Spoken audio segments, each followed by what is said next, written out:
I want to talk about comparisons when we're grieving. Whose is better? Whose is hardest?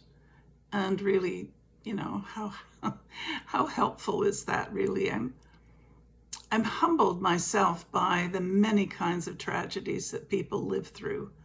Some people seem to have more than their fair share of deep loss. They survive one loss only to be hit by another, and another, and then another. Still, they're able somehow to ride that vortex of pain and heal. They're blessed to be able to grieve at least one of those losses. And often, when we grieve one loss, other losses will surface to be grieved as well, particularly if we didn't grieve it at the time it happened. It's still there and it still wants attention. Grief is the antidote to tragedy. It isn't easy. It isn't fast. Sometimes we feel like we never will surface. When I witness the stories of other people, I see that the pain of loss and the process of grieving is all too consuming to be concerned about how one set of sorrows stack up against another. I only know the rugs that have been pulled out from under my own feet.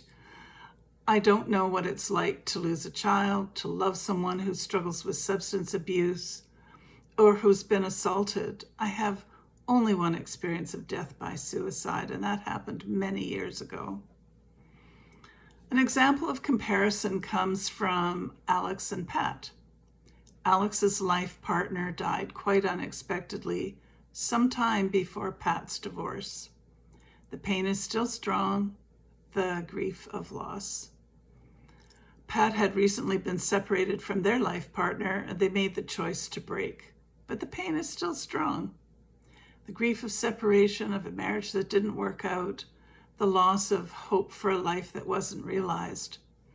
Both were facing life forever changed and figuring out how to form a new one. Alex said to Pat, "At least you made the decision to separate. I didn't." Alex was attempting to soften Pat's pain, but somehow, how useful was that? The unspoken message is that Pat's pain isn't so serious because it was a choice. Is it less devastating to lose a parent than a child? What about a stillbirth? Is a death by suicide less worthy of compassion than a death from terminal disease? Is it more worthy to be a refugee from a war zone than to lose a home in a tsunami? For each of us, when our world is turned upside down, the shock is real, the pain is real, the grief is real. There's no room for comparison.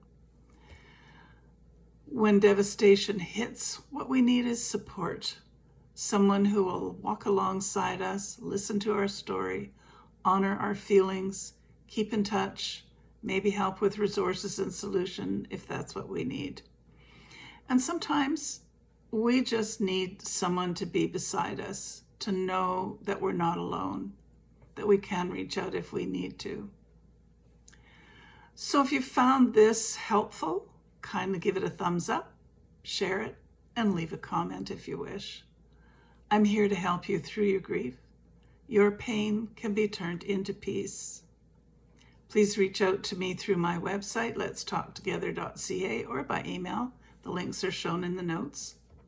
I'm a grief coach, writer, and poet. I live in Victoria, BC, Canada.